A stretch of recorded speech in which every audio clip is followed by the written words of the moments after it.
Hello guys, welcome back to yet another video of collegemunshi.com. അപ്പോൾ നമ്മുടെ ഇന്നത്തെ video എന്ന് പറയുന്നത് BSc radiology and imaging technology പഠിക്കാനായിട്ട് ബാംഗ്ലൂരിലുള്ള ടോപ്പ് കോളേജസ് ഏതൊക്കെയാണെന്നുള്ളതിനെ പറ്റിയിട്ടാണ്.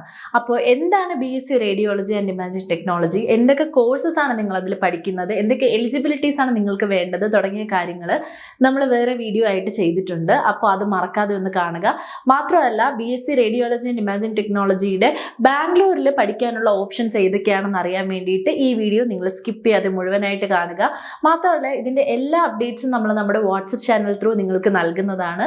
അതുകൊണ്ട് മറക്കാതെ താഴെ കാണുന്ന ലിങ്കിൽ ക്ലിക്ക് ചെയ്ത് വാട്സപ്പ് ചാനലിൽ ജോയിൻ കൂടി ചെയ്യുക. മെഡിക്കൽ കോഴ്സുകളിൽ നിങ്ങൾക്ക് പഠിക്കാൻ ഏറ്റവും എളുപ്പവും അത് മാത്രമല്ല വളരെ അഫോർഡബിൾ ആയിട്ട് നിങ്ങൾക്ക് പഠിക്കാൻ കഴിയുന്നതുമായ ഒരു കോഴ്സാണ് BSc radiology and imaging technology എന്ന് പറയുന്നത്.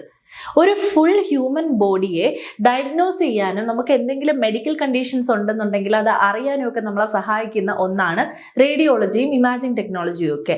മാത്രമല്ല ഇതിൽ artificial intelligence, virtual reality, 3D imaging തുടങ്ങിയ കാര്യങ്ങൾ അപ്ലൈ ചെയ്യുന്നത് കൊണ്ട് തന്നെ വളരെ ഫ്യൂച്ചറിസ്റ്റിക് ആയിട്ടുള്ള വളരെ ഡിമാൻഡബിൾ ആയിട്ടുള്ള ഒരു കോഴ്സ് കൂടിയാണ് ഇത്. ഈ ഒരു കോഴ്സ് നിങ്ങൾക്ക് പഠിക്കാനായിട്ട് ഒരുപാട് ഓപ്ഷൻസ് ആണുള്ളത്. പക്ഷെ നമ്മൾ കേരളത്തിൽ നോക്കുകയാണെന്നുണ്ടെങ്കിൽ സീറ്റ്സ് എല്ലാം വളരെ ലിമിറ്റഡ് ആണ്. മാത്രമല്ല ഓവറോൾ ഒരു 95 to 100 സീറ്റ്സ് മാത്രമേ നിങ്ങൾക്ക് ഓവറോൾ കേരളത്തിൽ കാണാൻ സാധിക്കുകയുള്ളൂ. അവിടെ തന്നെ ഈ ഒരു കോഴ്സിന് ഒരുപാട് കോമ്പറ്റീഷൻ നിങ്ങൾക്ക് ഫേസ് ചെയ്യേണ്ടതായിട്ട് വരും. അപ്പോൾ നിങ്ങൾക്ക് പറ്റുന്ന അടുത്തൊരു ബെസ്റ്റ് ഓപ്ഷനാണ് കർണാടകയിൽ പഠിക്കുക എന്നുള്ളത്. അതും കർണാടകയിൽ ബാംഗ്ലൂർ പോലുള്ള ഒരു ടോപ്പ് സിറ്റിയിൽ നിങ്ങൾ റേഡിയോളജി ആൻഡ് ഇമാജിംഗ് ടെക്നോളജി പഠിക്കുകയാണെന്നുണ്ടെങ്കിൽ അതിൻ്റെ ബെനിഫിറ്റ് നിങ്ങൾക്ക് തന്നെയാണ് കിട്ടുന്നത്. 4 വർഷത്തെ ഒരു പ്രൊഫഷണൽ ഡിഗ്രി കോഴ്സായിട്ടും അതുകൂടാതെ ഒരു ഡിപ്ലോമ കോഴ്സായിട്ടും നിങ്ങൾക്ക് BSc radiology and imaging technology പഠിക്കാനായിട്ട് സാധിക്കും. എന്നാൽ ഇതിന് കുറച്ച് എലിജിബിലിറ്റി ക്രൈറ്റീരിയാസ് ഉണ്ട്. അതായത് നിങ്ങൾ +2 ബയോളജി സയൻസ് പഠിച്ചിട്ടുള്ളവരാണെങ്കിൽ, അത് നിങ്ങൾ ഫിസിക്സ്, കെമിസ്ട്രി, ബയോളജി സബ്ജക്ട്സിൽ നിങ്ങൾക്ക് 50% കുറയാത്ത മാർക്ക് ഉണ്ടെങ്കിൽ മാത്രമേ നിങ്ങൾക്ക് 4 വർഷത്തെ ഡിഗ്രി കോഴ്സിന് അപ്ലൈ ചെയ്യാൻ സാധിക്കുകയുള്ളൂ.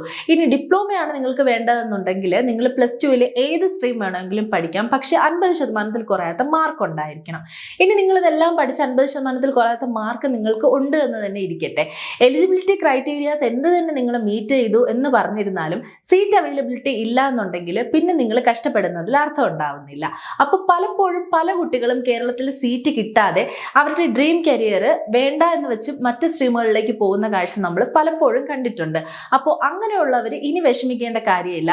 ബാംഗ്ലൂരിൽ ഒരുപാട് ടോപ്പ് കോളേജസ് ആണ് നിങ്ങൾക്ക് വേണ്ട എല്ലാ ഫെസിലിറ്റീസും പ്രൊവൈഡ് ചെയ്തുകൊണ്ട് ഈ കോഴ്സ് നിങ്ങൾക്ക് ഓഫർ ചെയ്യാനായിട്ട് കാത്തിരിക്കുന്നത്. ഈ കോഴ്സ് വളരെ അഫോർഡബിൾ ആയിട്ട് നിങ്ങൾക്ക് പഠിക്കാൻ പറ്റുന്ന ഒന്നാണ് എന്ന് ഞാൻ പറഞ്ഞിട്ടുണ്ടായിരുന്നു. അപ്പോൾ പലർക്കും ഉണ്ടാകുന്ന ഒരു കൺഫ്യൂഷനാണ്, നിങ്ങൾ കേരളം വിട്ട് മറ്റ് സംസ്ഥാനങ്ങളിൽ നിന്ന് പഠിക്കുന്ന സമയത്ത് ഫീസ് അഫോർഡബിൾ ആയതുകൊണ്ട് അല്ലെങ്കിൽ ഫീസ് കുറവായതുകൊണ്ട് തന്നെ നിങ്ങൾക്ക് എല്ലാ ഫെസിലിറ്റീസും ഇവിടെ നിന്ന് ലഭിക്കുമോ എന്നുള്ളത്. എന്നാൽ ആ ഒരു കൺഫ്യൂഷൻസിന്റെ യാതൊരു ആവശ്യവും ഇവിടെ ഉണ്ടാകുന്നില്ല. നിങ്ങൾ ഈ ഒരു കോഴ്സ് പഠിക്കുമ്പോൾ വേണ്ട ഫെസിലിറ്റീസ് എന്ന് പറയുന്നതിൽ ഒന്നാമത്തേതാണ് ഹോസ്പിറ്റൽ ഫെസിലിറ്റി. ഒരു നല്ല ക്യാമ്പസിൽ നല്ല ഹോസ്പിറ്റൽ ഫെസിലിറ്റി ഉള്ളിടത്ത് പഠിച്ചാൽ മാത്രമേ നിങ്ങൾക്ക് വേണ്ട പ്രാക്ടിക്കൽ നോളജ് ലഭിക്കുകയുള്ളൂ. മാത്രമല്ല നിങ്ങൾക്ക് ക്ലിനിക്കൽ എക്സ്പോഷർ കിട്ടിയില്ല എന്നുണ്ടെങ്കിൽ പിന്നെ നിങ്ങൾ ഈ കോഴ്സ് പഠിക്കുന്നത് കൊണ്ട് യാതൊരു യൂസും ഉണ്ടാവുന്നില്ല. കാരണം ഇത് കഴിഞ്ഞതിന് ശേഷം നിങ്ങളുടെ ജോബ് എന്ന് പറയുന്നത് കംപ്ലീറ്റ്ലി പ്രാക്ടിക്കലി ഓറിയന്റഡ് ആയിട്ടുള്ള ഒന്നായിരിക്കും. അപ്പോൾ നിങ്ങൾ നോക്കുന്ന ക്യാമ്പസ് ഉറപ്പായിട്ട് നിങ്ങൾക്ക് ക്ലിനിക്കൽ എക്സ്പോഷർ തരുന്ന അല്ലെങ്കിൽ ഹാൻഡ്സ് ഓൺ എക്സ്പീരിയൻസ് തരുന്ന ഒന്നായിരിക്കണം. അതിനോടൊപ്പം തന്നെ തിയറി നോളജിനും വളരെ ഇമ്പോർട്ടൻസ് ഉള്ള ഒരു കോഴ്സ് തന്നെയാണ് ഇത്.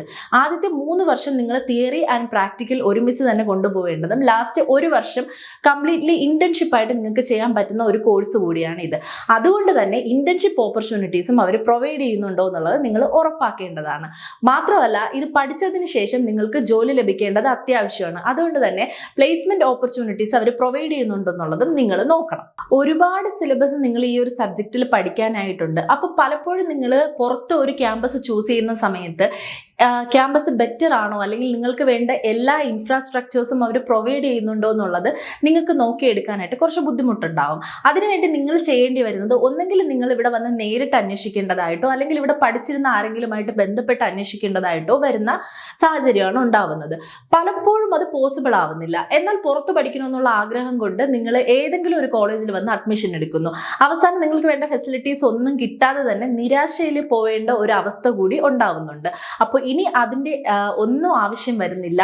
നിങ്ങൾക്ക് ബാംഗ്ലൂരിൽ ഈ ഒരു കോഴ്സ് വളരെ ടോപ്പ് ആയിട്ടുള്ള ബ്രാൻഡഡ് കോളേജസിൽ നിന്ന് തന്നെ പഠിച്ചിറങ്ങാനായിട്ട് സാധിക്കും. നിങ്ങൾക്ക് വേണ്ട എല്ലാ ഫെസിലിറ്റീസും പ്രൊവൈഡ് ചെയ്യുന്ന അല്ലെങ്കിൽ മെഡിക്കൽ കോളേജുകളുള്ള അല്ലെങ്കിൽ സ്വന്തമായ ഹോസ്പിറ്റലുള്ള, ഇനി ഇത് രണ്ടുമല്ല എന്നുണ്ടെങ്കിൽ മറ്റ് ടോപ്പ് ഹോസ്പിറ്റലുകളുമായി പാർട്ട്നേർഡ് ആയിട്ടുള്ള ക്യാമ്പസുകൾ ഏതൊക്കെയാണോ ഇത്തരത്തിലുള്ള ക്യാമ്പസുകൾ ചൂസ് ചെയ്ത് നിങ്ങൾക്ക് എല്ലാ ഫെസിലിറ്റീസും പ്രൊവൈഡ് ചെയ്യുന്നുണ്ടോ എന്ന് ഉറപ്പുവരുത്തി ബാംഗ്ലൂരിലെ ടോപ്പ് കോളേജുകളിൽ നിന്ന് വളരെ മികച്ചതായിട്ടുള്ള കുറച്ച് കോളേജസ് ഞങ്ങൾ ഷോർട്ട് ലിസ്റ്റഡ് ആക്കിയിട്ടുണ്ട്.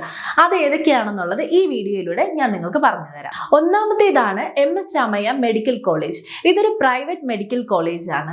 ഇത് Rajiv Gandhi university of health sciences affiliated ആയിട്ടുള്ള നാഷണൽ മെഡിക്കൽ കൗൺസിൽ റെക്കഗ്നൈസ് ചെയ്തിട്ടുള്ള NIRF റാങ്കിങ്ങിൽ ഓവറോൾ ഇന്ത്യൻ മെഡിക്കൽ ക്യാമ്പസുകളിൽ 43rd റാങ്ക് നേടിയിട്ടുള്ള ഒരു ബെസ്റ്റ് കോളേജ് ആണ്. അടുത്തതാണ് Akash institute of allied health sciences. ഇവർക്ക് മെഡിക്കൽ കോളേജ് ഉള്ളതാണ്. മാത്രമല്ല Karnataka government and UGC recognised ആയിട്ടുള്ള ഒരു ടോപ്പ് കോളേജാണ് Akash institute of allied health sciences. മാത്രമല്ല ഇത് നാഷണൽ മെഡിക്കൽ കമ്മീഷൻ അപ്രൂവ്ഡ് ആയിട്ടുള്ള ബാംഗ്ലൂർ യൂണിവേഴ്സിറ്റി ആയിട്ട് അഫിലിയേറ്റഡ് ആയിട്ടുള്ള ഒരു ക്യാമ്പസ് കൂടിയാണ്. അടുത്തതാണ് രാജരാജേശ്വരി മെഡിക്കൽ കോളേജ്. കർണാടകയിലെ one of the top deemed യൂണിവേഴ്സിറ്റിയാണ് രാജരാജേശ്വരി. മാത്രമല്ല ഇത് നാഷണൽ മെഡിക്കൽ കമ്മീഷൻ അപ്രൂവ്ഡ് ആയിട്ടുള്ള ministry of health and family വെൽഫെയറും റെക്കഗ്നൈസ് ചെയ്തിട്ടുള്ള ടോപ്പ് കോളേജുകളിൽ ഒന്നാണ്. അടുത്തതാണ് Acharya institute of allied health sciences. ഇവർക്ക് സ്വന്തമായിട്ട് ഹോസ്പിറ്റൽ ഫെസിലിറ്റി ഉള്ള ഒരു ക്യാമ്പസ് ആണ്. മാത്രമല്ല Rajiv Gandhi university of health സയൻസസിന്റെ അണ്ടറിൽ വരുന്ന ഇന്ത്യൻ നഴ്സിംഗ് കൗൺസിൽ റെക്കഗ്നൈസ് ചെയ്തിട്ടുള്ള ഒരു ടോപ്പ് ക്യാമ്പസ് ആണ് ഇത്. അടുത്തതാണ് Saptagiri medical college. Rajiv Gandhi university of health സയൻസസിന്റെ അണ്ടറിൽ വരുന്ന നാഷണൽ മെഡിക്കൽ കമ്മീഷൻ റെക്കഗ്നൈസ് ചെയ്തിട്ടുള്ള ടോപ്പ് യൂണിവേഴ്സിറ്റിയാണ് സപ്തഗിരി. അടുത്തതാണ് എനപ്പോയ യൂണിവേഴ്സിറ്റി. കർണാടകയിലെ തന്നെ one of the top deemed യൂണിവേഴ്സിറ്റിയിൽ വരുന്ന ഒന്നാണ് എനപ്പോയ. ഇവർക്ക് മെഡിക്കൽ കോളേജോ സ്വന്തമായിട്ട് ഹോസ്പിറ്റലോ ഇല്ല, പക്ഷെ മറ്റ് ടോപ്പ് ഹോസ്പിറ്റൽസുകളുമായിട്ട് പാർട്ട്നേർഡ് ആയിട്ടുള്ള ഒരു ക്യാമ്പസ് ആണ് എനപ്പോയ. മാത്രമല്ല ഇവര് നമ്മുടെ ഓവറോൾ ഇന്ത്യയിൽ നോക്കുകയാണെന്നുണ്ടെങ്കിൽ ടോപ്പ് 100 മെഡിക്കൽ ക്യാമ്പസുകളിൽ 95th റാങ്ക് നേടിയിട്ടുള്ള ഒരു ക്യാമ്പസ് കൂടിയാണ്. അടുത്തതാണ് Manjushree institute of allied sciences. ഇത് Rajiv Gandhi university of health സയൻസിൽ അഫിലിയേറ്റഡ് ആയിട്ടുള്ള മറ്റ് ടോപ്പ് ഹോസ്പിറ്റലുകളുമായി ടൈപ്പ് ഉള്ള ഒരു ക്യാമ്പസ് ആണ്. ഇനി ഇവ കൂടാതെ MVJ medical college, Shantha group of institutions, RR institute of medical sciences, east point medical college ഇവയെല്ലാം തന്നെ ബാംഗ്ലൂരിലെ ടോപ്പ് മെഡിക്കൽ കോളേജസിൽ വരുന്നവയാണ്. ഞാൻ ഈ പറഞ്ഞ എല്ലാ കോളേജുകളും ബാംഗ്ലൂരിലെ ടോപ്പ് മെഡിക്കൽ കോളേജസിൽ വരുന്ന വളരെ ബ്രാൻഡ് വാല്യൂ ഉള്ള ക്യാമ്പസുകളാണ്. ഇവിടെ നിങ്ങൾ പഠിക്കുന്നതിലൂടെ നിങ്ങളുടെ ഭാവി സുരക്ഷിതമാണ്. കാരണം നിങ്ങൾക്ക് വേണ്ട എല്ലാ ഫെസിലിറ്റീസും ഞാൻ ആദ്യമേ പറഞ്ഞിട്ടുണ്ട്, hospital facilities, internship, placement opportunities, hands on experience ഇതെല്ലാം നിങ്ങൾക്ക് മാൻഡേറ്ററി ആണ്. അതിന് പുറമെ പ്രാക്ടിക്കൽ നോളജ് വളരെയധികം അത്യാവശ്യമായിട്ടുള്ള ഒന്നാണ്. അപ്പോൾ ടോപ്പ് ഇന്റേൺഷിപ്സ് തരുന്ന അത്രയധികം പ്രാക്ടിക്കൽ നോളജ് നിങ്ങൾക്ക് തരുന്ന വളരെ മികച്ച കുറച്ച് ക്യാമ്പസുകളായിരുന്നു ഞാനിപ്പോൾ നിങ്ങൾക്ക് പറഞ്ഞു തന്നിട്ടുണ്ടായിരുന്നത്. ഇനി ഇവയെല്ലാം തന്നെ കർണാടകയിലെ ടോപ്പ് ഡീംഡ് യൂണിവേഴ്സിറ്റികളുടെ അണ്ടറിൽ വരുന്നതോ അല്ലെങ്കിൽ Rajiv Gandhi university of health സയൻസിന്റെ അണ്ടറിൽ വരുന്നതോ ആയിട്ടുള്ള മികച്ച ക്യാമ്പസുകളാണ്. മാത്രമല്ല ഇതിൽ ഒട്ടുമിക്കതും നാഷണൽ മെഡിക്കൽ കമ്മീഷന്റെ റെക്കഗ്നിഷനിൽ വരുന്നതോ അല്ലെങ്കിൽ മെഡിക്കൽ കൗൺസിൽ ഓഫ് ഇന്ത്യയുടെ റെക്കഗ്നിഷനിലോ വരുന്ന ക്യാമ്പസുകളും കൂടിയാണ്. അപ്പോൾ ഇവിടെയെല്ലാം പഠിക്കുന്നതിലൂടെ നിങ്ങൾക്ക് ജോബ് ഓപ്പർച്യൂണിറ്റീസ് ഏറുകയാണ് ചെയ്യുന്നത്. അതിന് ഇന്ത്യക്ക് അകത്തായാലും പുറത്തായാലും റെക്കഗ്നൈസ്ഡ് യൂണിവേഴ്സിറ്റീസിൽ പഠിക്കുന്നതിലൂടെ നിങ്ങൾക്ക് കിട്ടുന്ന ജോബ് ഓപ്പർച്യൂണിറ്റീസും സാലറിയും അതിനെ ഡിപ്പെൻഡ് ചെയ്തിട്ടായിരിക്കും നിൽക്കുന്നത്. അപ്പോൾ ഈ പറഞ്ഞ കോളേജസ് എല്ലാം തന്നെ ബാംഗ്ലൂരിൽ നിങ്ങൾക്ക് BSc radiology and imaging technology പഠിക്കാൻ പറ്റുന്ന മികച്ച ചോയ്സുകളാണ്. അപ്പോൾ ഇനി തീരുമാനം നിങ്ങളുടേതാണ്. അപ്പോൾ മറക്കാതെ ഈ വീഡിയോ മുഴുവനായിട്ട് കണ്ടതിന് ശേഷം നിങ്ങൾക്ക് ഏത് കോളേജ് വേണോ എന്ന് ചൂസ് ചെയ്തിട്ട് താഴെ കാണുന്ന നമ്പറിൽ ഞങ്ങളെ കോൺടാക്ട് ചെയ്യുക. മാത്രമല്ല ഇതിന്റെ എല്ലാ അപ്ഡേറ്റ്സും വാട്സപ്പ് ചാനൽ ത്രൂ നൽകുന്നതാണ്. മറക്കാതെ ചാനലിൽ ജോയിൻ കൂടി ചെയ്യുക.